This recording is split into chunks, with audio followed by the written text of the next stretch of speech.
And I tell people, if you're starting up a franchise or buying a business, there's some things I learned that I know what to look out for now based on the pain. What I didn't realize opening up the first food franchise, number one, is that what would you tell someone who thinks, ooh, I'd love to own a food franchise, or whether Little Caesars or not, what would you share with that person? WHY. Why? Why? Like, because I can tell you right now, if I knew you and if I knew this program, I probably wouldn't have chosen food. I was doing it based on what I see and what I thought I knew. Yep. Not based on did it fit my lifestyle, my family lifestyle, my dreams, my goals, my vision. She's on a coaching call, and I'm just like, it's like real, like in probably like less than 30 minutes into the coaching call. And I'm like, hold up. What'd you say? You gonna hire how many people tomorrow? 3? I said, oh, stop. Tell them right now. All right, everyone, on this podcast, I'm going to be sitting down with Kareem, who is not just a franchisee with Little Caesars. He coaches entrepreneurs every day. He is an expert on getting business grants and is just talking to entrepreneurs every day. So let's dive in. Cool, man. Well, you're here. That's so crazy, right? When I got the text from you. Yeah, it's good to be here in person too. Yeah, because we never saw each other in person. Yeah, but it feels like we have, right? It's like the virtual world that we live in. So, what made you get the hotel where you did too? When you texted me where you were, I'm like, you literally are staying 7 minutes from my house. It's like, so we've stayed a lot of times around in this area, so I like the area, and I'm always thinking like, what's close by.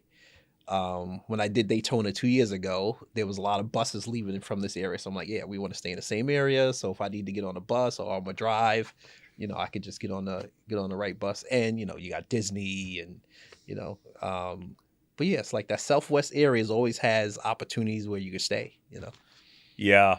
Yeah. Cause you're basically right by Disney. Yeah. That Embassy Suites. Yeah, we stayed on International Drive before. Yeah, it's weird. Like, I do like the area. It's like it's close by everything. Yeah, we can hear the fireworks every night. Oh, that's what the people were saying last night. We went to go visit a friend, and he's like, "Is somebody like shooting outside or something? Is that fireworks?" And of course, they were doing some, what's that? The cannabis stuff, and it's like. I was like, yeah, are y'all freaking out and stuff? Like I told my wife, I said, hey, we're bringing our kids. Like, we're going to bring our kids there, but we ain't staying a long time because I don't know what they doing. There's all adults there, so. Oh, that's funny, man. That's funny. But, so, all right. So tell us about, so what do you do? Like, what do you do now? You know what I do now? I'm going to say, I call myself an advocate. I like to say that it's my DISC personality style. And, I'm always getting back to advocating for something, So yes, franchising is a piece of it, but then I see like, how am I helping people, So I have, and just thinking about franchising, owning a Little Caesars pizza store in the food industry. Industry has a very dynamic and diverse population of people. People could be from high schoolers to adults that's like 20, 30 to older adults. People that have degrees, people that have no degrees. And everybody, all my employees beat me up because they call me soft, but I call it I'm advocating to help you to get better. Interesting. Because people would throw you out literally every day if you, do some of the stuff that you did. But I allow people, they're working on the issues. So what happens is that we get rid of those employees, and guess what? They just bounce from place to place, right? And they don't get soft skills training. And so I like to do soft skills. Yeah, interesting. So basically, you're building them up. You're investing in them. Yeah, that takes a lot of patience, man. It does. Because somebody told me one day, you gotta help somebody, or that person could be sticking you up at the ATM. Ooh. And I was like, what? And I was like, that's what I try to do. So, my manager, for a story this week, she's like, somebody, the young guys came in again smelling like weed, and, she's in a tizzy. And I said, well, we had them sign a document twice. we're going to give them a warning. And if it happens again, we're going to let them go. I said, so we gave them a chance, and of course now with some of the hemp and things like that, some of the stuff is legal. So, but you can't be operating a oven if you're like, been influenced, by anything, even if you're tired, Yeah. So you can't do it. But yeah, so I like to say I'm an advocate because people will not put up with some of the stuff I put up with. Like, for instance, I have people with disabilities. People don't want to hire people with disabilities because they might take longer to do a task. And in food, it's all about time, efficiency, right? Oh yeah. Yeah. You don't get that food out, people are upset. Yeah. So I like to help somebody else that needs a handout, so maybe they could get to the next destination. Wow. I didn't realize that. I didn't realize you were so patient. I know, right? You're like, what? No, it makes sense. So we get along. So are you a high S on a disc then? I'm a high S and a high I. Interesting. Okay. And so D is like dominant, is low, low, low. Got it. So like when you was like pressing me, Kareem, you know what? You got to work on your sales thing. And I'm like, this dude is out of control. I'm like, he's a freaking D. He's a dominant guy. I said, but that's good because I need that D to like push me. Right? Yeah, that's funny. Was that your thoughts? You were like, this dude's crazy? Yeah. But I know about personality style, so I know that I'm a freak out at that time. Yeah. But then I need to listen to what he's saying, because if I take some of what he said and implement it, I'm gonna see the results, and I've seen the results. Yeah, man, profiles are so powerful. I mean, for anyone who's like watching and isn't aware of them, the DISC profile, it's such a powerful way to just understand people's personality styles. That's right. And how you interact. And there are just certain personality styles that are going to clash a little bit more. Like if you have two really high Ds that are, dominant, decisive, there's going to be a little bit of headbutting, and that's going to be normal, right? And then, but like high Ds and high S's and stuff, they can work really well together. Maria's a high S. Oh, for real? Interesting. Maria's a high S. Wow. Yeah. Wow.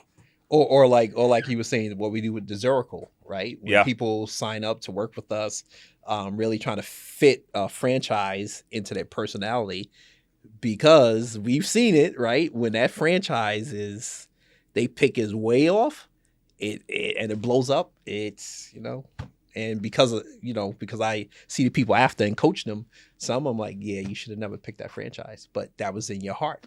But it wasn't right for you personally. So our team have looked into a few hundred franchises and put together a list of 5 low-cost franchises that all make $1 million or more and that have a proven track record of both happy and profitable franchisees.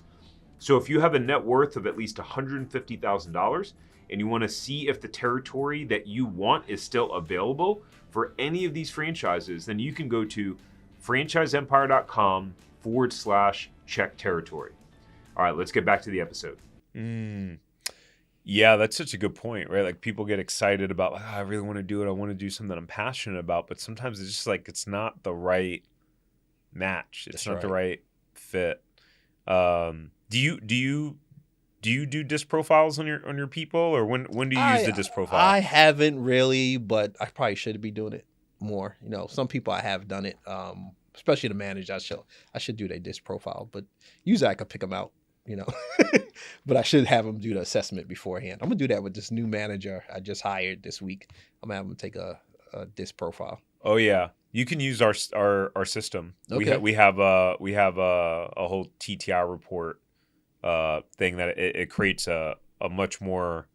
It spits out like a 40-50 page profile. Wow. And it has disc as a part of it, and then some other stuff. It's actually one of the things that we give access to the franchisees that are in the mastermind. We let them use it. Okay. But we give them our wholesale cost because basically I became like a distributor for that. Affiliate or something? Yeah, I bought a license. Oh, okay. I bought a license, and then it's like pay per assessment, which is really interesting. So I just let we create links for the people in the franchisee mastermind, and they've been using it to run the reports on I'm gonna do that. their people. Normally, it's like if you went to, I remember going to like a consultant, and they were like, "I'm going to charge you like $200 per assessment." Yeah, I was it's like, crazy. $200 per assessment. Crazy. The wholesale cost is like it's like $25-$30. Wow. It's like 80-90% off. That's why I bought the license for it, because I think I paid $1,500 for the license. And it was like, oh, I'll get to use this for forever. I That's just have to right. do a certain amount of assessments a year. So, anyways, how did you get into becoming a Little Caesars franchisee? I mean, everyone knows who Little Caesars is, right? Pizza. Right? Like pizza. I got a marketing consultant. She's like, pizza. She calls me, Kareem, you sound down. Pizza. She screams. I'm like, all right, settle down. I'm not as hype as you. And the journey starts with just thinking about buying a business, right? Me and my wife lived in, I lived in Rhode Island, went to college there for business for 26 years. And we were going to move to North Carolina. And it's like, hell, we should own a business, right? Let's buy a business. This is before COVID. So we started looking at businesses. Yeah, what year was this? This was, I would say I really started looking like 2017, 2018. Okay. But we moved 2021 to North Carolina full time. And so we were looking, biz buy sell, didn't know that you could just call somebody up and say, hey, I want to buy your business, but on a broker list. So we're looking at businesses like, all right, my wife loves retail. She loves shoes. We put an offer on a shoe business, really like Good Feet. It was a franchise before, Good Feet store or something. It was for like running shoes? It was, they were more like helping people when to feel better with their shoes. Oh, okay. So, and then a guy, he decided not to be a franchise, so he like independently franchised it, but it was still kind of like named Good Feet something. So interesting. Yeah, it was interesting, So he's like, yo, this is a great store. We could start doing online sales, the boost sales, because he wasn't really pushing online sales. And so we were gonna close the business. A lot of crazy stuff. The numbers were all over the place. He didn't have things together. He was going through transition, and then COVID happened. And I'm like, great, we are not buying that store. And so I'm so glad we didn't buy the store, because he didn't have any online sales, and I think he just folded. Because we thought online was the opportunity. Yeah. Right. He had a good base of customers, and so I'm glad we didn't buy that store. And they were like, we got to buy a business. So what do we spend money on? Oh, we're in Little Caesars every 3 days or whatever it was, right? Yeah. And I'm like, this seems easy. They got a small footprint. Everything is made by dough. You're not dealing with fish and chicken and all this stuff. So I started looking at Little Caesars, right? So you call a franchisor. I didn't know any better to work with a franchise broker, right? And they're like, yeah, it's going to cost $500,000. No, $400,000 to start a brand new Little Caesars. I'm like, what? I'm like, that's a lot of money. And it's going to take me how long to get that money back? I'm like, nope, I'm not going to do it. And then I saw one for sale for $225,000 in North Carolina. And the guy dropped the price to $125,000. I'm like, if I could buy something for $125,000, turn it around, flip it maybe. So that's how we got involved with Little Caesars. Wow. And what were you doing then? I was at that time teaching at a college, doing it's a program called Goldman Sachs 10,000 Small Businesses. So Goldman Sachs funds a nonprofit entrepreneurship program through community colleges, and we were teaching people how to take your business and then grow it. And so I was business advisor, lead faculty, and then doing business consulting. So wow, yeah. But my background is doing small business lending. I love teaching and training. That's my passion. Yeah, you definitely have that heart of a teacher, and part of that just comes from how you're wired too. Like that high S. Like they're all about helping people, serving other people. Maria's in nursing school. I don't know if you know that. Wow. Like Maria's going to become a nurse, and actually she's going in the Navy to become a nurse. Get out of here. So it's a common, people that are a high S commonly go into, areas of work that are just all about being of service to other people. Yeah. Now we got to figure out how do we make money from serving. Right? because we 100%. serve people too much, right? I'm like, oh yeah, you know what? I'll reduce my fee. No, Kareem, don't reduce your fee. No. Right? They need to be paying you the price. Stop. So that's why you need that dominant person to maybe. I got your back, man. Right, selling them, and you just deliver. I got your back, man. Someone's Thank got to you. be like, draw that line in the sand. That's right. Yeah. Right. So so you bought that was the first. Did you buy both stores at the same time? So we or bought one store at that time. Mind you, this is 2021. So you got COVID going on. Yep. Right. You have. So you bought the store in the middle of COVID. Yes. Oh wow. Through that whole transition, and it took a little bit longer because they didn't know when training was going to happen. So they was doing every meeting is virtual with the franchise. Right. They failing you out. I couldn't do a day in the store. I thought about working for a store part time. Should have, but I didn't. So all of the usual stuff wasn't there. And then they're like, "Oh, we're gonna train." 4 months later in Detroit. So my training was September to November. So you were operating the store for 4 months without training? No, I didn't even own it. I was trying to buy it. I was trying to buy Got it. Keep the current owner in place, and then me go to training after. They wouldn't do that. So which is wise. Little Caesars. I'm kind of glad they didn't do that. But I was trying to buy the store and then have the guy stay and then go to training later. So I went to training in September. Still didn't own it. Have the P&S going, trying to get the funding together. Training was 7 weeks. 7 weeks in person? Totally different from a lot of franchise trainings right now that usually people are doing 1 week, 2 weeks, 3 weeks. So I said 7 weeks and people are like, what? But I can say, listen, it was good because it weeds out people. My background was in food. So if I was like, listen, dude, I'm not running the store where we make money. We make most of our money at night. It will weed people out like that. All right.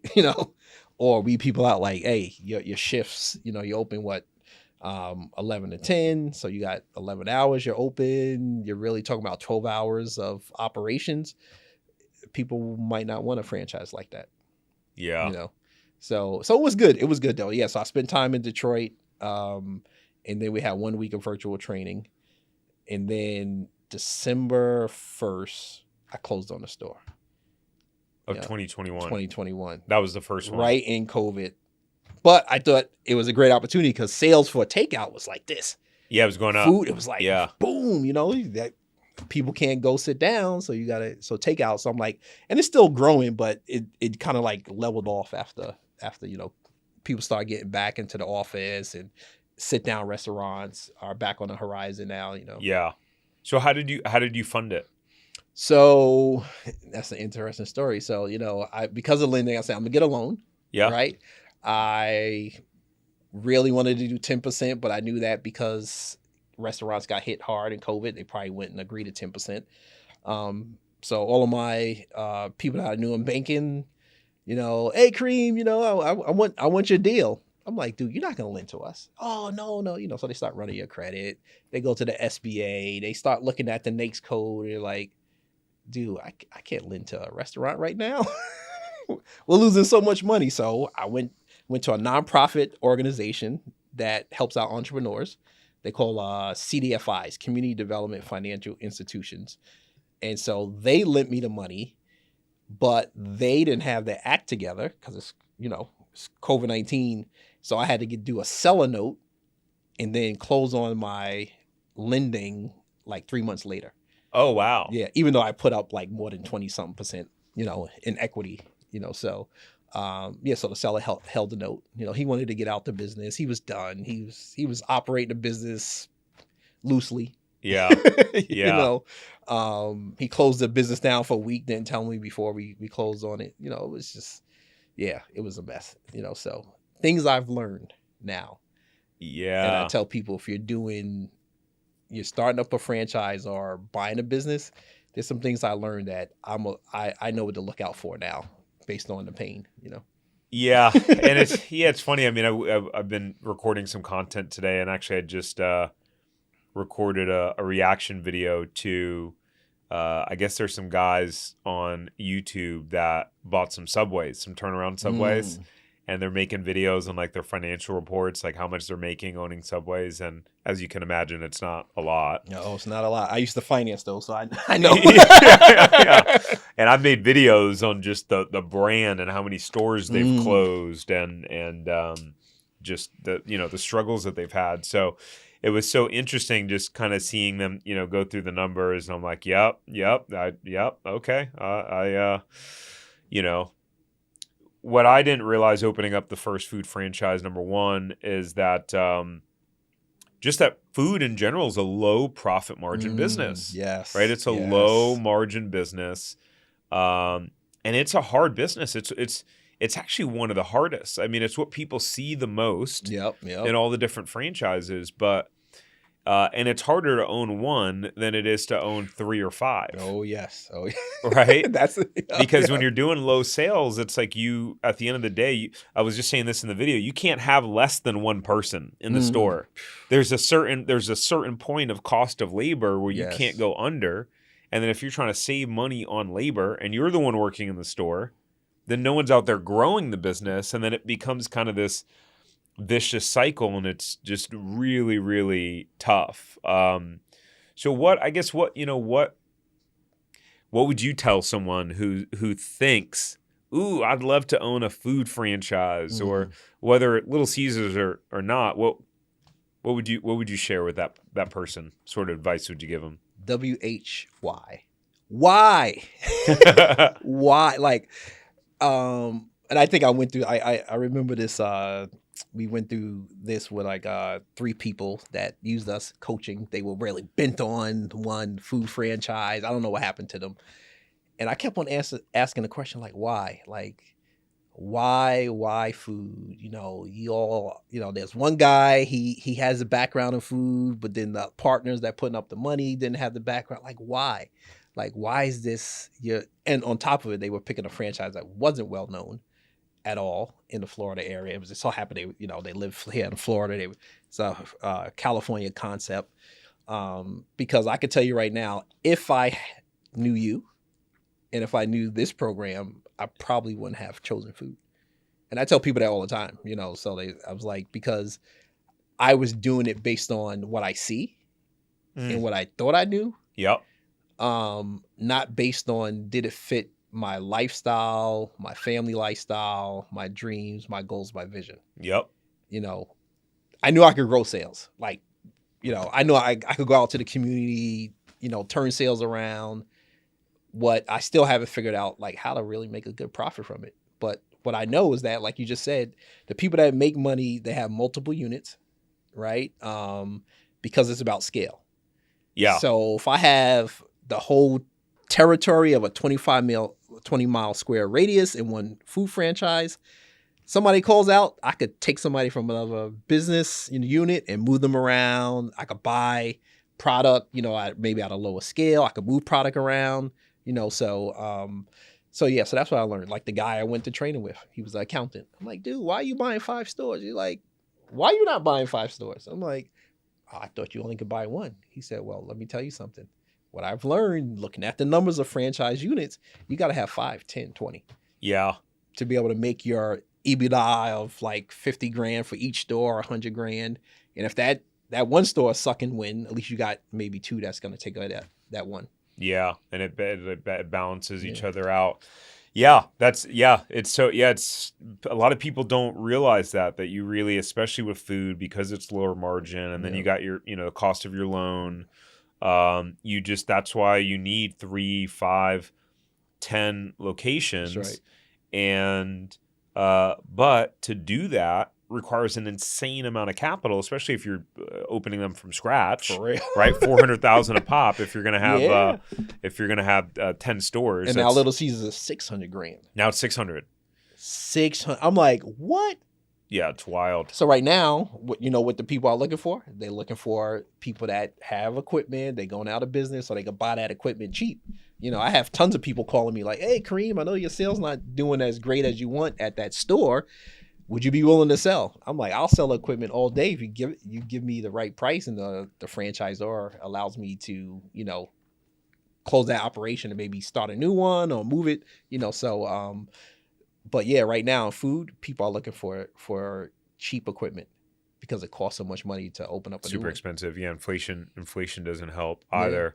What's crazy to think about it, and I think back to our first store and the 340 grand that it took to get it up and running.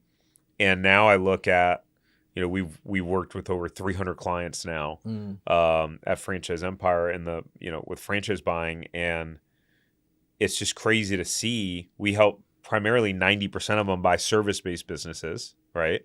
And you could get open for half of what, like that 125 that the store cost or whatever it is that you ultimately wind up paying for it. Like some of those service brands, you're up and running, and you're probably making more in sales, in a year, so. But people love food, man. Like there was a guy I was talking to. I'm like, why food? He was like, we just picked it. We just got to do franchising. We're passionate about making money. It just so happened we chose food, but we know we was going to own so much that we could deal with the EBITDAs being lower. It's economy of scale. We want to go and take over territories, and so I'm like, all right, that's a good idea. Same thing like with home service brands and service brands. You want to be able to take over an area and kind of grow it. Hey, so if you want to figure out if you should buy a franchise and learn the fastest and easiest way to figuring out the best franchise to buy and everything you need to know about the process, then you'll want to go get access to our Franchise Buyers Academy. In our Franchise Buyers Academy, you'll get a behind-the-scenes look into specific franchises and exactly how much money they are making. You'll get simple formulas for finding money-making franchises and a blueprint on how to scale them into a franchise empire that can be sold for a lot of money later on. You'll be able to finally answer the question on, should I buy a franchise? Now you can get access at franchiseempire.com/FBA. Now let's get back to the episode. Yeah, if you do it that way, it makes sense. Like Mark on our team, he used to own 13 Five Guys. Yeah. So like at that point, at that scale, things are making sense, and then at that point too, it becomes about the exit, right? And now even though there may be lower margins, there's a power in the fact that there's this kind of self-operating unit. You have layers of management. That's right. All that jazz. So one of the things that you're known for, right, and your area of expertise is getting business grants. Yep. And so what's funny is, before we met, if someone told me about business grants or said the word business grants, I just thought it was all BS. It was like, all right, this is one of those things, and it's complicated and annoying, and it's not accessible to most people. I just had no idea how it worked, overall. So at a high level, and we can kind of go from there, like what do people need to know about just kind of like business grants in general, and like where do you fit in that world overall? Yeah. So I'll share this one because I like to talk about this. These people named Apple. These people named Amazon, right? Or the big companies where you see the ribbon cutting. It's with the mayor, with the governor. They talk about, these people are going to bring jobs to this area. We're going to give them a tax break. Now they don't talk about the grants, but they talk about the tax break, but they're going to get grants. So the big companies know about it because they got an HR person, an accounting person, and what they're looking for. All right, they're giving us a tax break, and we're going to add jobs to a community. So that means that now that community is going to get more revenue from wages. And so the government's going to give them business grants. They don't put it out there like that. So what we're missing as small business owners is understanding resources.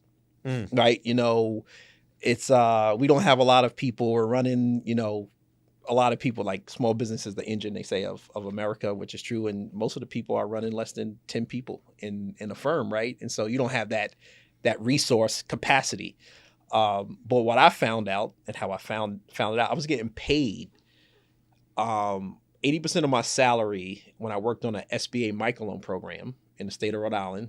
So we would lend money to small business owners, and then I also would train them and coach them. And so I had to produce, right? That's how I got paid. So if I didn't do enough lending in a month, I wouldn't get paid some of my salary, even though that never happened. But I would write reports to the SBA every month. Hey, listen, we help these businesses out. They will send a grant payment to the nonprofit, and that's how I got paid. So I'm like, what the heck is this? I'm like, yo, they lending money, and they giving us a grant to pay salaries. And so I'm like, so there's more programs like this. So I'm like, so why are we not, as small business owners, tapping into these resources that the big businesses are? And so for years, I've helped people navigate working with local governments, work with certain business grants, and get that funding. And I never thought it was like an opportunity to coach people. I just did it. I didn't charge people. It was part of my role or something. And then I'm like, I really need to help more people out. And I just received one this week, actually, to hire another manager. So I'm up to like 6 business grants for my franchise business, in 3 years? Wow. And so I tell small businesses, right, you're going to hire an employee or you're going to do training. You're going to spend, I don't know, let's just say you're going to spend in the first 2 months $20,000 on an employee. If you get $5,000 of that $20,000 back, you could put that back in your business, reallocate funds that you were going to use for that payroll anyway. And so I think a lot of people think it's a fluke because they see stuff on the, on the news, or they see stuff on YouTube, and, there are some sharks out there that just, oh yeah, I could guarantee you get a business grant. They're really like just giving you information. Pay them a fee. They're not going to help you out. And so I like to help people out, and I know what to say. So like right before this podcast, we're on a call with a client here at Franchise Empire, and the government person is like, "I'm so sorry, I didn't get back to you, Kareem," and so, and you've been calling us, and I'm like, "Yeah, I've been calling you, and you need yes," and this person is looking for a grant to hire people. So I said that. So can you tell me what your process is? And our client is just sitting there listening. And she's like, "Oh yeah, I'm gonna put an email to you." And I said, "So can you tell me how much money you're gonna give in a grant? $5,000 per employee." People don't know that language to ask the people those questions. I do. So I try to share that with our clients and the people I work with. And so literally this client that we help open up a franchise and restoration can receive $5,000 per employee that they hire. So if you're hiring 4 people, that's $20,000, man. Yeah. You're going to hire them anyways. Anyway, and you spend the money. And so I try to tell people. And that one's specifically for the trades. That's for the trades, yeah. But for any business, if it fits the category, then you could get those funding. So why not do it as a small business? Yes, it's going to take time. Yes, you're going to have to call people, but it's like marketing, right? You're going to be out there marketing your business, pounding on doors. I'm going to pound on the door so I can get some money into my business. Yeah. Well, what's funny is, so when you started teaching me about these business grants that are out there, I'm like, well, hold on. And I asked you to look up what, I'm like, well, how does it work in Florida and where I'm at? And you looked it up and found it. And so it's actually pretty complicated for people to do on their own. I mean, I filled out the whole application, but it took hours.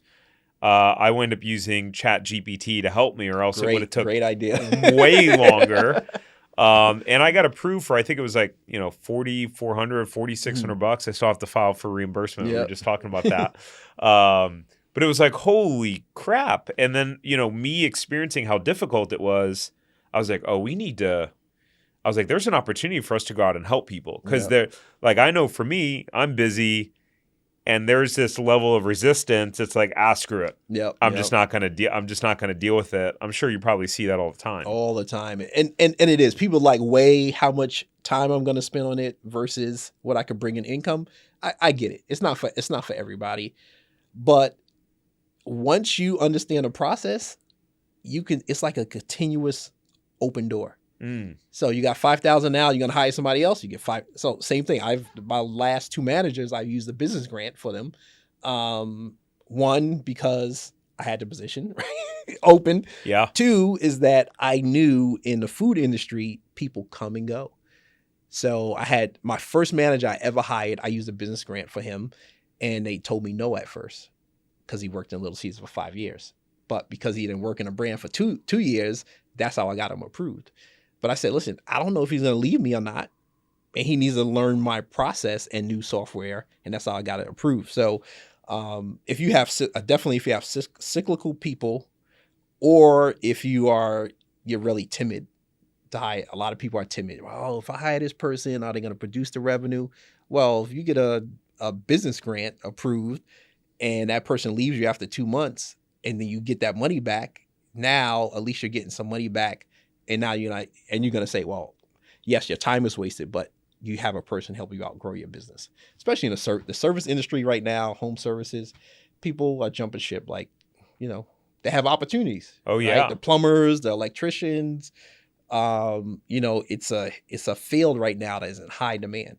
So I would definitely, if I was in home services, I'm looking for business grants, because I know somebody might jump ship, or I might need to train people, and that's how I get a grant to train these people up.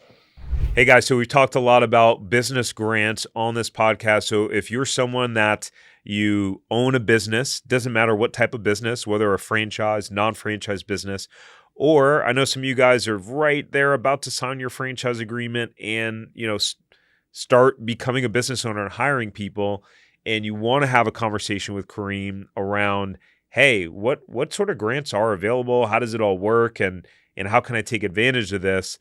Then click the link below. When you do that, you'll be able to fill out your information, schedule a call with Kareem, and be able to have a conversation around you, your situation, and your business specifically.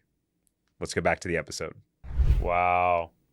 It's just crazy that there's money out there that people don't even know or out there. Yeah. What's I know we've had some success stories, but why don't you share the one with Krista? And what happened there, because that was pretty cool. That was when you really caught my attention. You were hey, we helped someone get, what was it, like the Zoom room, like 15 or 16 grand or something like that. I was like, what? She's on a coaching call, and I'm like, it's like real, like in probably like less than 30 minutes into the coaching call, and I'm like, hold up, what'd you say? You gonna hire how many people tomorrow? 3? I said, oh, stop. Tell them right now, you're not gonna get hired tomorrow. And she's like, for real? I'm like, you could get money to hire them. She's like, for real? I'm like, yeah, yes you can. In California, she's in California. For some reason, I'm working with somebody in California. I don't know, they have a good customer service in California. I don't know why, but versus they spend money like crazy. Like crazy. And so they've been very good working with our clients. And so she stopped. She got the position approved. She got a grant to hire the 3 people, and so she got $5,000 per person, so $15,000. Wow! Start up brand new franchise. She was happy, and now she's busy. She's so busy that she doesn't respond to me anymore. But but she was happy, right? She got $15,000 to hire 3 employees, and she was starting a business. Wow! And now that's $15,000 she could reallocate to someplace else. And so again, that's like she was going to hire those people anyway. She's going to hire those people anyways. That's right. And really, when you think about it, and Mark and I were talking about this recently, is number one, having a team and hiring people in the business is everything. Like that's how you grow. Yes. Through other people's expertise. There's a book called Who Not How. Very powerful. It's all about, instead of trying to figure out how to do something, you find a who. That's right. Who already knows how to do it. And so even in the instance where it's like, okay, you weren't planning on hiring someone, well, okay, let's say you're able to get a $5,000 grant for that person, and let's say you're going to pay them $5,000 a month, right? Let's say you're going to pay them $60,000 a year. Well, depending upon what their role is, in that 30-day period, that covers the first 30 days of their salary. Yes. And then all of a sudden, you're able to get an ROI because whatever their role was or is, you're able to reinvest your time or their time or whatever, and it produces other opportunities. And you could leverage that as a strategy as well, even if you weren't going to be hiring those people. Yeah. On top of what I like too with the workforce development agencies, they give the person a job coach. So say for instance, the person is struggling with something, you call a job coach and be like, yo man, this person needs like leadership training. And they'll try to figure out a way to get them some leadership help. Or this person is having issues with conflict resolution, and maybe can they set up a class for them? So that's what I like. And you could they post jobs for you on Indeed and places for free. So people are paying for that. Indeed and Monster, they'll post it for you for free. Like, are you kidding me? For free? I'm like, I love it. Wow. They give you leads. They help you out. On top of it, I've used them a little bit different also this year. So I got a connection to my workforce development agency, and they have given me Job Corps students. So I have students in Job Corps, like a program for 18 to 24 year olds that, are trying to get their life together. They might trying to get their GED or they're having issues. And so Monday to Friday, I get anywhere from 1 to 3 students for 4 hours a week. 4 hours a day, 4 hours a day. So they come in, one might be a culinary student, so they already And this is labor you don't have to pay for. That's right, and labor I don't have to pay for. So I calculated in my short time, it's probably over like $4,000 if I had to pay a month for that labor. For probably $4,000 over like maybe 2 months that I had them, and I still have them, so they come off and on. I just calculated for 2 months. It's like $4,000 that I didn't have to spend in labor. That's huge. Yeah. You were one resourceful man. And I had one. They'd have like a business student. So guess what I did? I signed up for the chamber again, and I said, "Listen, you see this directory? Every single person, call them and say, hey, I just want to say this is Little Caesars, and do you order lunch? Do you have an event?" So we got our sales went up partly some because of that also. Wow. Giving them an opportunity, an intern, and they just pick up the phone and call people all day. Wow. Man, I love how resourceful you are. For free.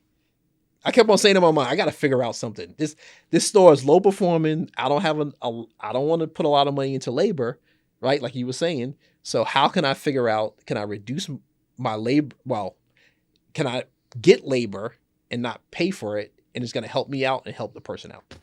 Crazy. Man, this is so valuable for people. So what else are you seeing that, you're talking to entrepreneurs all the time. Yeah. What else are you seeing that these folks are struggling with as they're, starting to get their business up and running, or even just further down the line with running their business? What are people seem to be struggling with the most? I would say mindset is big. Talking to a number of people that have started businesses over the last couple of years, especially coming out of COVID, nobody knew what was going to happen. Right. And so, I've talked to a lot of people that they thought they was going to do a certain amount of sales at a certain place, and the sales are not high. Then I see people that, they had projection and they exceeded it. So some people must be realistic. Right. And they have to plan for the worst. I think that's the other thing I see too. When you don't plan for the worst, like, people hit my drive-through at one of my stores 3 times in like 6 months. Right? When you say hit your drive-through, what do you mean? Like the canopy, the building, whatever. Right? It's just like, is this like driving to the building and driving to stuff over here? And so now I got that experience. So I plan for the worst now. I'm like, if my drive-through gets hit again, this is what I'm going to do. You know what? I'm going to reroute the traffic, get people inside, but I didn't plan for that. But now I have a plan. So I said, plan for the worst. Plan that they're going to tear up your street if you're a retail business. And what happens if they tear up your road in front of your business because the water main is broken and they can't fix it for 5 days? Plan for it. Yeah, that's interesting. There's stories about that I've seen on the news where it's like that'll devastate someone's business for a period of time. Huge. Oh, we had happened. Somebody ran into a power wire, down the street from our Little Caesars, and it shut down almost the whole town, And so I'm like, all right, what do we do? All right, I got food. It's gonna go bad. It's gonna go bad, right? So I started driving around the community. Who has power? Oh, we don't have power. Oh, the Days Inn Hotel restaurant has power. So I say, yo, dude, can I bring my cheese over here and my food? Yeah, sure. Right. So now I can use that going forward instead of saying, I'm just going to let all this food rot and I'm going to lose thousands and thousands of dollars of food. You got to be resourceful. 100%. And that's why I think business grants are important for people. Labor is usually a high cost for any business. Yeah. And if you could get help with it, just like the big boys do, why not get help? Might as well. Yeah, it's going to take some time. It's going to take, calling people back and forth, But there's people out there that want to help us, government agencies and local people. They want to help. Sometimes they just don't have the processes like we do. They're not running a franchise. right? Yeah. They sit in the office, and they don't have to bring in sales to pay them. So it's a different mindset. So you just got to talk to them and get them on your side. Or like me, I could bring pizza. Yeah. Food always makes people happy. Yeah. So last week I went into, it wasn't calling me back. I walked into the office. I said, hey, I got Little Caesars here. I dropped it down, and by Wednesday, I got a response for those people. That's hilarious. Oh, that's so funny. That'll work whether you own a Little Caesars or not. You can still go get some donuts, bagels, coffee, whatever, drop it off. Yeah. That's the way to people's hearts. Yep, get some coffee. People always will. I know the government people sometimes a little bit, they might not take it, but if it's under a certain amount and there's no harm, you're not trying to buy anything, drop them a pizza, Boom. Yep. Cool, man. Well, thanks for sitting down and doing this. You're welcome, man. It's always good. It's always good. And do this in person, right? Yeah, so epic. People that want to stay in touch with you and follow you, I know you put out some content and stuff like that. Where should they do that? Of course, you go to franchiseempire.com, right? And check us out on the YouTube page, or look me up, Kareem Canston. Last name is Kanston. The first name is Karriem. I know you put out a bunch on LinkedIn. So yep, LinkedIn. Go follow Kareem on LinkedIn. Yep, YouTube, Facebook, Yeah, for sure. And for those of you if you own a business and you're interested in getting a business grant or having a conversation with Kareem on what might be available in your area, then we'll drop a link below for you guys to schedule a free consultation with Kareem. So make sure to click that link below, be able to schedule a free consultation with Kareem, be able to chat around kind of what business grants may be available, and then how he and we may be able to help you secure some funding. Hey, before we go, thank you so much for listening to this episode. Please subscribe here on YouTube if you haven't already. And the biggest thank you that you could ever give me is to share this episode with someone who you think will benefit. That means that we can share this message with more people and hopefully positively inspire them like we have you. So thank you. And until next time, go build your empire.